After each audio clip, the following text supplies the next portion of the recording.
Hello, welcome once again to Mount Tabor Grand Lodge YouTube channel. I am Grandmaster Herbert Ware. I want to take a minute as always and thank the many of you who have subscribed and are viewing our YouTube videos. I do ask that you tell somebody. I want to thank all of you who have purchased Masonic Maturity Through Scripture and the Blue Lodge Holy Bible Reference Guide, available in paperback and Kindle on Amazon.com. In them is information on the changes you seek. At the end of this video, we're going to talk about a special program where we will come together and activate Proverbs 27:17. As iron sharpens iron, so does one man sharpen the countenance of his friend. We're going to talk about a program that will help all of us establish strategic economic relationships. But first, let's address some key questions as to how, what, and when we're going to do certain things in life, and the benefits and repercussions of the answers to these questions. Freemasons are known as traveling men. Now, the real joy in traveling is rooted in the things that you do and the people you meet, and not the things you acquire. The Bible is Freemasons' rule and guide for traveling. As you go to and fro, you are faced with questions that must be answered.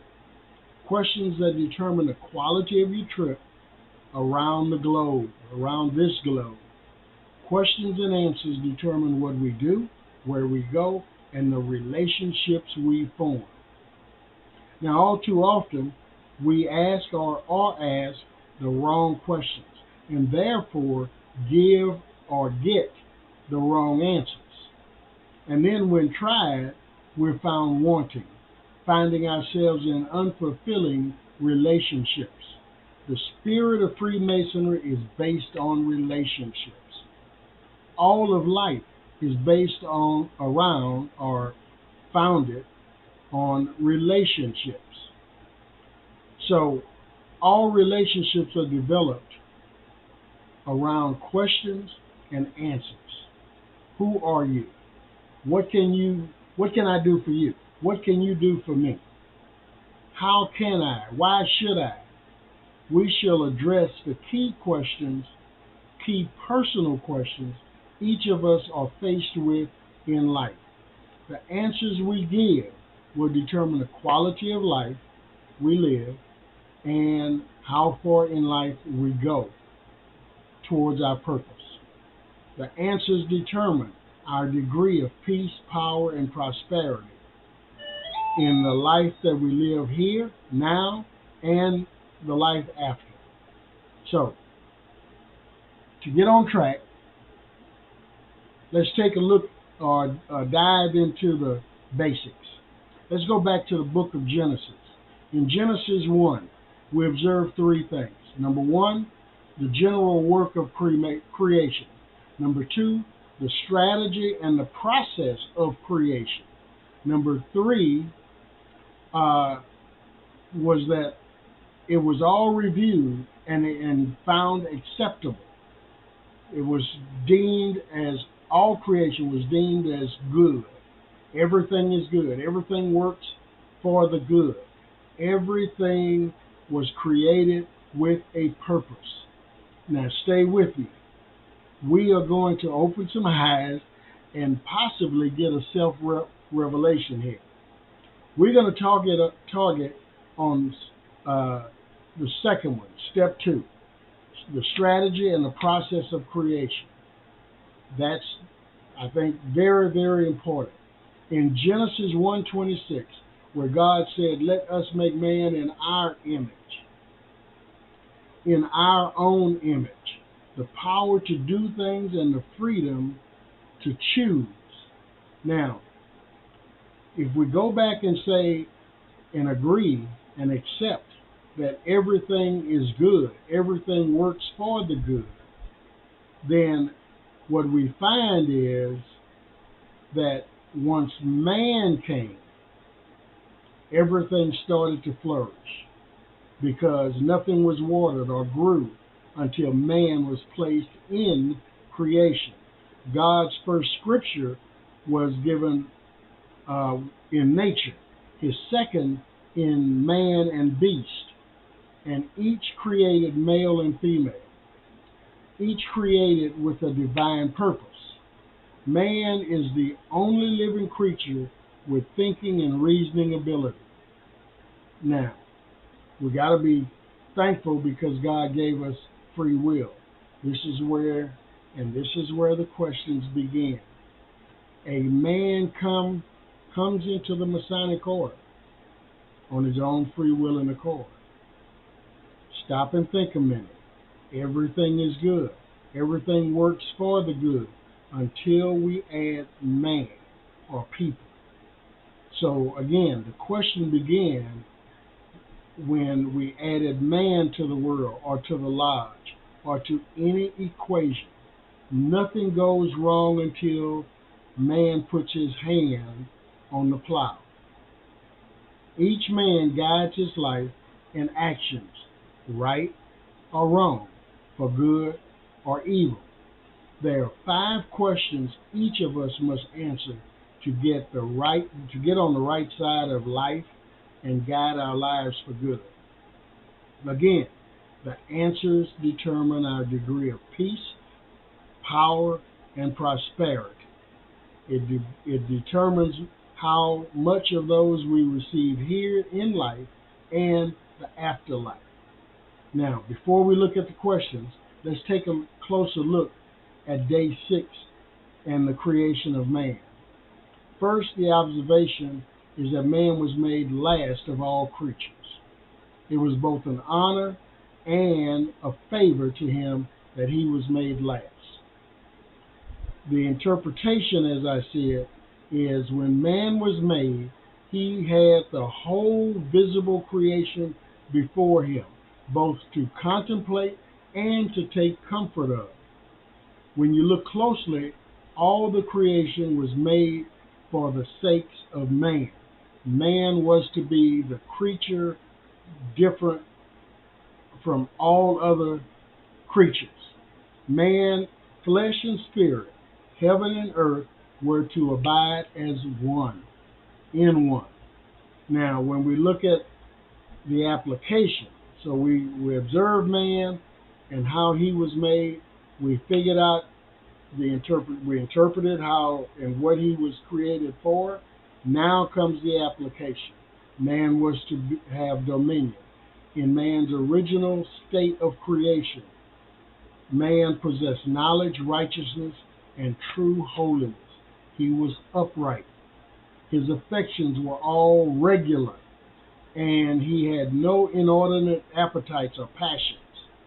His thoughts were easily brought and fixed to the best subjects, and there were no vanity nor unforgivableness in them. He will comply readily and universally with the will of God without reluctance or resistance. That was the state of man from day one. So, with all of that in mind, let's look at our key questions. Number 1, who are you going to become? You must see the end before you begin. You have to figure out, set a goal, and then go after it. But you have to see it clear and specific. Number 2, what will you do with your life? What is your purpose? Why are you here? Question number 3 is when. When will you start your true journey?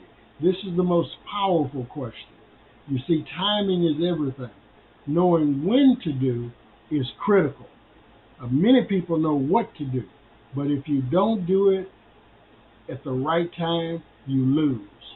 Question number 4 is why were you given seeds of time, and on top of that, a talent? Everything you need is already in you. You just have to wake it up. Man was created with everything that he needed to have dominion. All he had to do is maintain the status quo. Today we have to wake that status quo up, and activate. Question number 5. How do you operate presently? How will you proceed from here? Now this is the most difficult. We can know what to do, we can come up with why to do and when to do, but how is the most difficult. We have to recognize and adjust. Again, these are 5 questions, brothers, sisters, that you need to seriously ask yourself with pen and paper. The answers will guide you through this life and on to the next. You must supply answers as guided by your spirit, not your mind. Go inside. Life is spirit driven. Remember, the Bible is your guide. It leads you to the good and tells you of the bad. You see, there is within each of us a constant war between flesh and spirit. The war wages on, but we have to choose whom to follow. Romans 6 and 8 says, "For to set the mind on flesh is death, but set the mind on the spirit is life and peace." And as Freemasons, we are forever in search of light and knowledge. Looking at John 8 and 12, Jesus spoke saying, "I am the light of the world. Whoever follows me will not walk in darkness, but will have the light of life."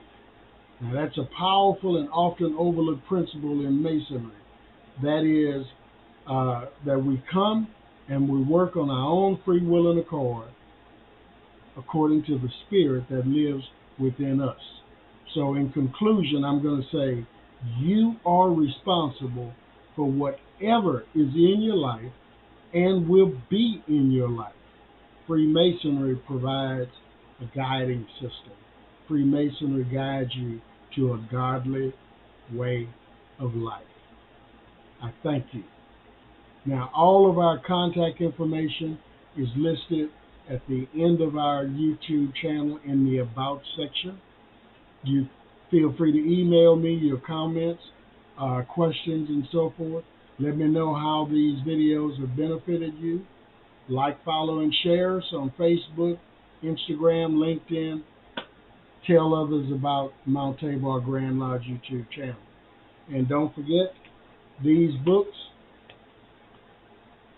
starting June 26th at 9:30 a.m. Central Standard Time, we will begin the path to enlightenment.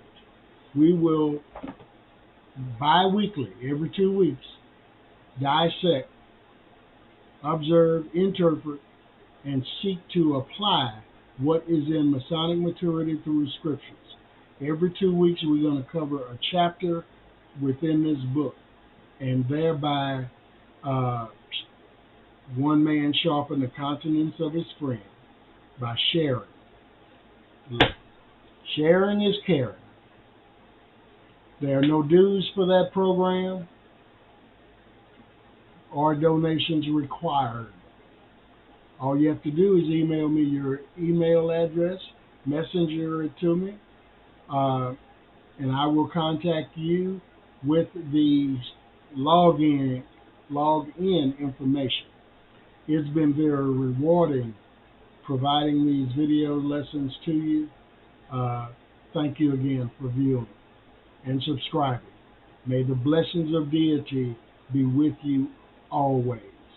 And for those that wish to help us financially, don't forget to text GIVE to 281-524-4344 and donate whatever your heart desires. That information is also in the About section. Remember, at Mount Tabor Grand Lodge, we seek to be of added value.